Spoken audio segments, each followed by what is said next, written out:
back to Reading Destination. Today, we're going to read a story called The Tale of Benjamin Bunny by Beatrix Potter. One morning, a little rabbit sat on a bank. He pricked his ears and listened to the trit-trot of a pony. A gig was coming along the road. It was driven by Mr. McGregor, and beside him sat Mrs. McGregor in her best bonnet.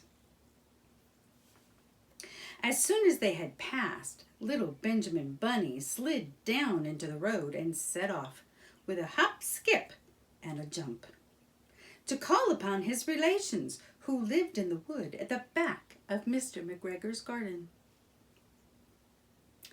That wood was full of rabbit holes, and in the neatest, sandiest hole of all lived Benjamin's aunt and his cousins, Flopsy, Mopsy, Cottontail, and Peter. Old Mrs. Rabbit was a widow. She earned her living by knitting rabbit wool mittens and muffetees. I once bought a pair at a bazaar. She also sold herbs and rosemary tea and rabbit tobacco, which is what we call lavender. Little Benjamin did not very much want to see his aunt. He came round the back of the fir tree and nearly tumbled upon the top of his cousin Peter. Peter was sitting by himself. He looked poorly and was dressed in a red cotton pocket handkerchief. "Peter," said little Benjamin in a whisper, "who has got your clothes?" Peter replied, "The scarecrow in Mr. McGregor's garden," and described how he had been chased about the garden and had dropped his shoes and coat. Little Benjamin sat down beside his cousin and assured him that Mr. McGregor had gone out in a gig, and Mrs. McGregor also, and certainly for the day, because she was wearing her best bonnet. Peter said he hoped that it would rain. At this point, old Mrs. Rabbit's voice was heard inside the rabbit hole, calling, "Cottontail! Cottontail! Fetch some more chamomile!" Peter said he thought he might feel better if he went for a walk. So if you remember another story that told how Peter was chased around the garden and lost his coat and shoes, better go back and look at that. They went away hand in hand and got upon the flat top of the wall at the bottom of the wood. From here, they looked down into Mr. McGregor's garden.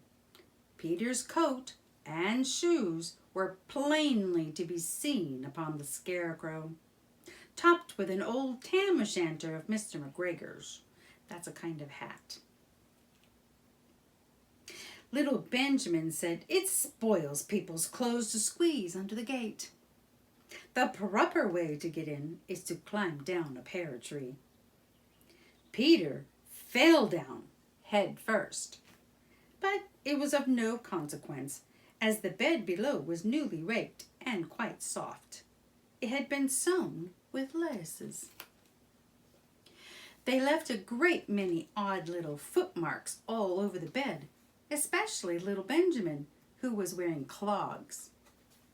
Little Benjamin said that the first thing to be done was to get back Peter's clothes, in order that they might be able to use the pocket handkerchief. What do you suppose they would use it for? They took them off the scarecrow. There had been rain during the night. There was water in the shoes, and the coat was somewhat shrunk. Benjamin tried on the tam-o'-shanter, but it was too big for him. He looks funny. Then he suggested that they should fill the pocket handkerchief with onions as a little present for his aunt. Peter did not seem to be enjoying himself. He kept hearing noises. I think he's a bit nervous, don't you? Benjamin, on the contrary, was perfectly at home and ate a lettuce leaf. He said that he was in the habit of coming to the garden with his father to get lettuces for their Sunday dinner. The name of Benjamin's papa was old Mr. Benjamin Bunny. The lettuces certainly were very fine. Peter did not eat anything. He said he would like to go home. Presently, he dropped half the onions. Little Benjamin said that it was not possible to get back up the pear tree with a load of vegetables. He led the way boldly towards the other end of the garden. They went along a little walk on planks. That means planks of wood. Under a sunny red brick wall. The mice sat on their doors cracking cherry stones. They winked at Peter Rabbit and little Benjamin Bunny. Presently, Peter let the pocket handkerchief go again. They got amongst flower pots and frames and tubs. Peter heard noises worse than ever. His eyes were as big as lollipops. I think he was really scared, don't you? He was a step or two in front of his cousin when he suddenly stopped. This is what those little rabbits saw round that corner. Little Benjamin took one look, and then, in half a minute, less than no time, he hid himself and Peter and the onions underneath a large basket. The cat got up and stretched herself and came and sniffed at the basket. Perhaps she liked the smell of onions. Anyway, she sat down upon the top of the basket. Oh no, how are they going to get out? She sat there for 5 hours. That's a long time. I cannot draw you a picture of Peter and Benjamin underneath the basket because it was quite dark and because the smell of onions was fearful. It made Peter Rabbit and little Benjamin cry. The sun got round behind the wood and it was quite late in the afternoon, but still the cat sat upon the basket. At length there was a pitter-patter, pitter-patter, and some bits of mortar fell from the wall above. The cat looked up and saw old Mr. Benjamin Bunny prancing along the top of the wall of the upper terrace. He was smoking a pipe of rabbit tobacco. Remember, that's lavender to us. And had a little switch in his hand. He was looking for his son. Uh-oh. Old Mr. Bunny had no opinion whatever of cats.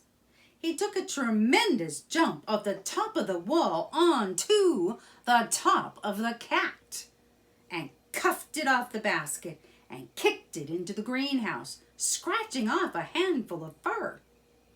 The cat was too much surprised to scratch back.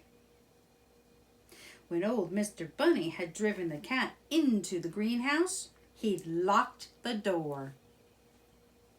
Then he came back to the basket and took out his son Benjamin by the ears. I think he's in trouble. And whipped him with the little switch. Then he took out his nephew, Peter. Then he took out the handkerchief of onions and marched out of the garden. When Mr. McGregor returned about half an hour later, he observed several things which perplexed him. It looked as though some person had been walking all over the garden in a pair of clogs, only the footmarks were too ridiculously small. Too small to be human, right? Also, he could not understand how the cat could have managed to shut herself up inside the greenhouse, locking the door upon the outside. I bet that was very confusing for him, wasn't it? He couldn't put the clues together and figure out what happened. When Peter got home, his mother forgave him because she was so glad to see that he had found his shoes and coat. Cottontail and Peter folded up the pocket handkerchief, and old Mrs. Rabbit strung up the onions and hung them from the kitchen ceiling with the bunches of herbs and the rabbit tobacco. The end. Well, I hope you liked that story. Be sure to hit the like button and subscribe and hit the notification bell so that you're notified every time a new video is posted. And be sure to share with all of your friends. Bye-bye for now.